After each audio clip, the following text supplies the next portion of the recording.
Hello and welcome. Today I'd like to share with you 3 ways to get into basically the same arm balance. For our first variation, seated spinal twist to begin. So with your right knee up, you want to be able to reach both of your arms all the way around that right thigh bone, as well as be comfortable standing up on the left knee. This may or may not work for you. There's resistance, ankle to knee, knee to ankle, to keep your hips kind of in this same shape. It's similar to eagle in a sense. You can bring your arms all the way around. You want to be able to at least catch your left elbow to your outer knee. The other side, you may or may not get the thigh bone. It really depends on height and flexibility and all this other stuff.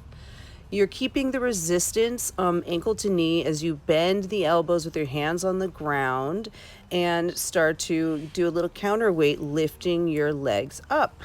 The resistance will help you stay afloat. That's one option. Another option, come to basically a low lunge shape to begin.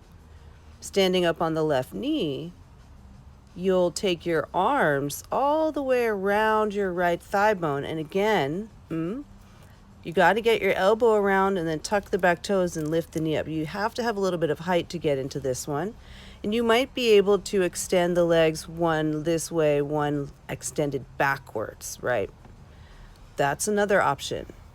The third and maybe most common, I think the first one is pretty common too. Right leg up and down dog, yeah?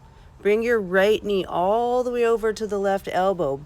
Catch it there and bend both elbows, lean a little bit in, extend the legs slowly. You can also do this from a squatting shape, keeping legs together, or extending as they show you in side crow. All right, thanks for joining me.